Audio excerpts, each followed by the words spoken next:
I was recently contacted by AJ from Cult Popture to participate in a video series called The Director Project, where a group of YouTube creators focuses on a certain director every month. This month, the selected director is none other than the great Steven Spielberg. However, since the Script Sleuth channel focuses on screenwriting, I also want to give proper credit to Melissa Matheson for her brilliant work on the screenplay for the film I've chosen. So without further ado, here are 4 screenwriting secrets in E.T.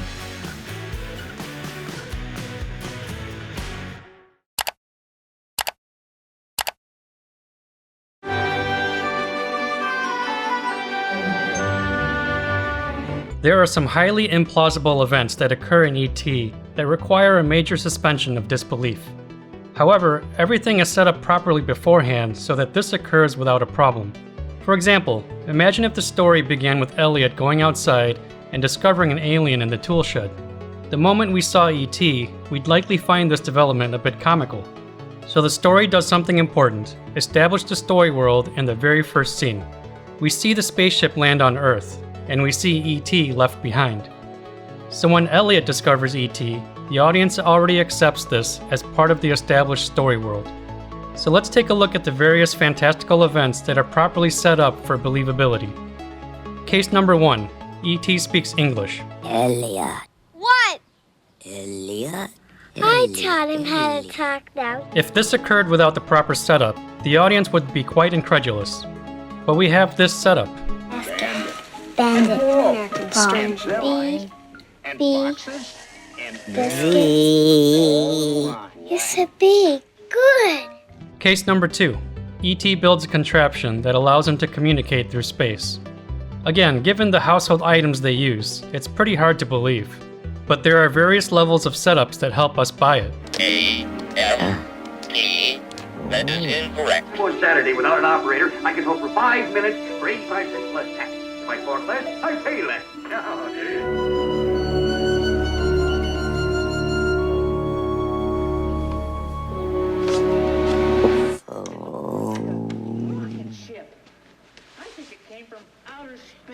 You want to call somebody? Case number 3. E.T. comes back to life. Let's see what setups they give us. 5. Oh, great. So you got an arrow right in your chest and you're out 10 million. Oh, no. Don't worry about it, Mike. I got resurrection. I'll bring you back. Mark.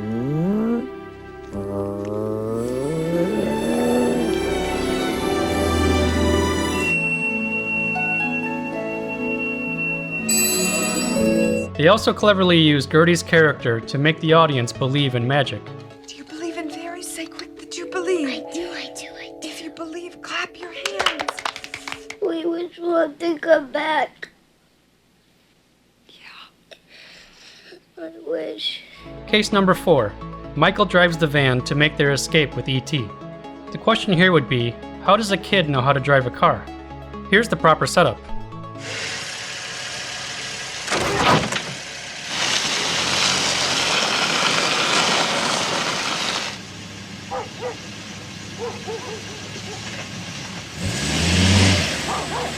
And finally, we have a possible Deus Ex Machina in the finale.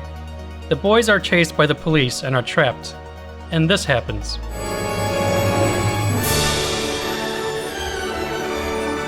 Pretty convenient for the characters, and downright unbelievable for the audience. But we have these setups to establish believability.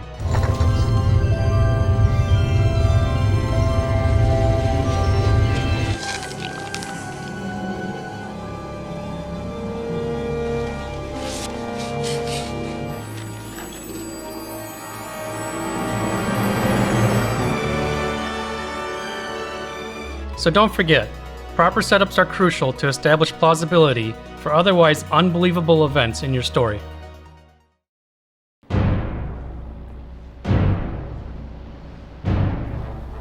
Although Elliot doesn't interact with the antagonist until late in the movie, we feel the impending conflict because the antagonist is always present. In fact, they're introduced in the opening scene. Every time Elliot accomplishes something, the antagonists get closer. Elliot plants Reese's Pieces to lure E.T. into his home, so the antagonists start closing in on him. Elliot gets Michael and Gertie to remain quiet about E.T. The antagonists get closer and start investigating their neighborhood. Elliot and Michael help E.T. build a contraption to communicate with his fellow beings. So of course, the surveillance van picks up their conversation. When Michael goes to search for E.T. on his bicycle, the antagonists are naturally right behind him.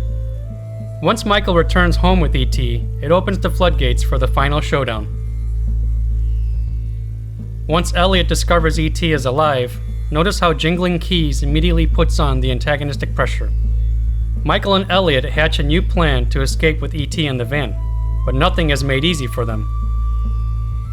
Later, Mary and Gertie discover the plan and leave to join the boys. Notice how they're not left alone. And finally, the group is swarmed by the largest antagonistic force possible. So the lesson here, don't let your antagonists disappear in your screenplay. Keep up the tension by having them grow stronger as your main characters get further in the story.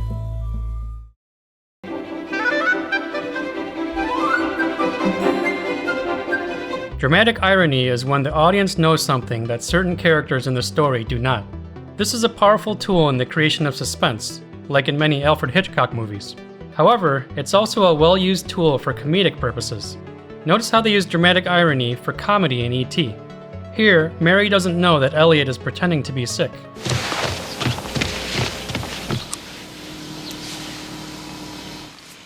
Okay, you're hot.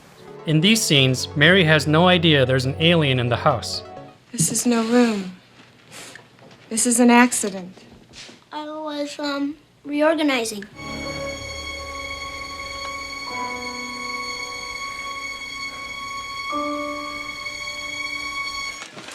Here he is! Here's who? Man from the room, but I think you killed him already. Here, Mary thinks it's Gertie under the bedsheet. Out. It's a fake knife. Out. Fake. Out. Okay. You look great. In this scene, E.T. doesn't know what Halloween costumes are. And here, Jingling Keys has no idea that E.T. has come back to life. Phone, phone. You should phone home.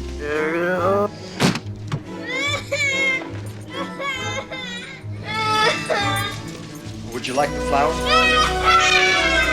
Dramatic irony is a tool frequently used by professional screenwriters, and very seldomly by amateur ones. Add this simple technique to your toolbox, and keep the reader engrossed in your story.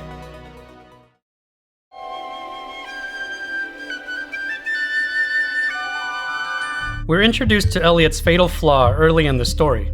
Damn it, why don't you grow up? Think how other people feel for a change. So how do you challenge a character that doesn't consider others' feelings? You force him to feel what others do. Look at all the ways Elliot is forced to share empathy with E.T.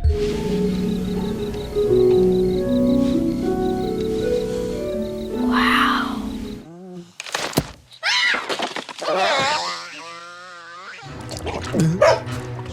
As we get started with the dissection, similarities, human anatomy. We're sick. I think we're dying. And not surprisingly, Elliot starts to undergo his own character arc because of it. I could be happy here. I could take care of you. Elliot thinks it's thoughts. No, Elliot. Elliot feels his feelings.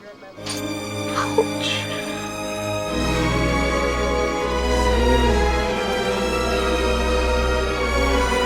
So if you have a character with a major flaw, be sure to use the story to force them to confront it. So what other films would you like to see me cover for screenwriting? Let me know in the comments below.